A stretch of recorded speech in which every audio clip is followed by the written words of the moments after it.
Stuart. We need to start planning our paper on public libraries. Have you thought of an angle yet? Well, there's so much we could look into. How libraries have changed over the centuries, for instance, or how different countries organise them. What do you think, Trudy?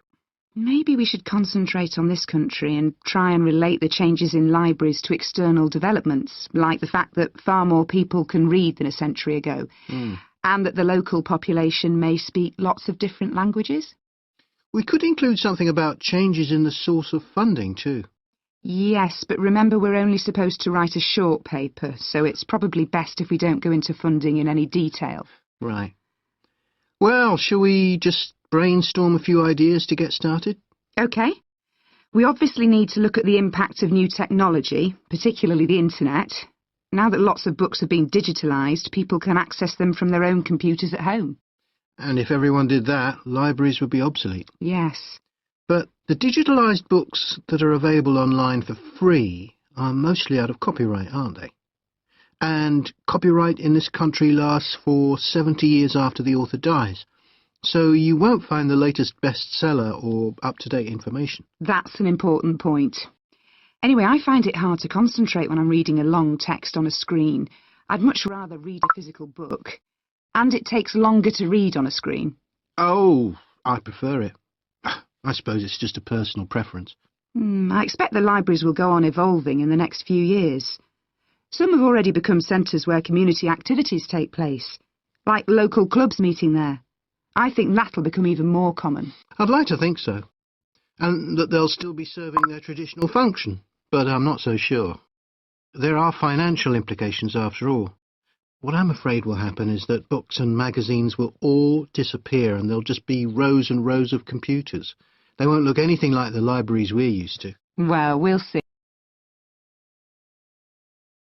I've just had an idea. Why don't we make an in-depth study of our local public library as background to our paper? Yes, that'd be interesting. And raise all sorts of issues. Let's make a list of possible things we could ask about, then work out some sort of structure. For instance, we could interview some of the staff and find out whether the library has its own budget or if that's controlled by the local council. And what their policies are. I know they don't allow food, but I'd love to find out what types of noise they ban. There always seems to be a lot of talking, but never music. I don't know if that's a policy or it just happens. I've often wondered.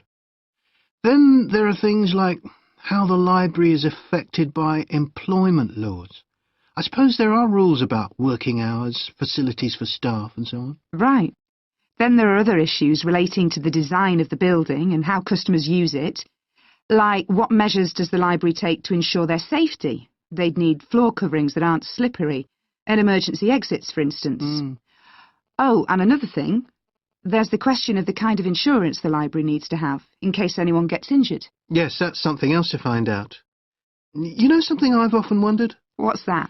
Well, you know they've got an archive of local newspapers going back years. Well, next to it, they've got the diary of a well-known politician from the late 19th century. I wonder why it's there. Do you know what his connection was with this area? No idea. Let's add it to our list of things to find out.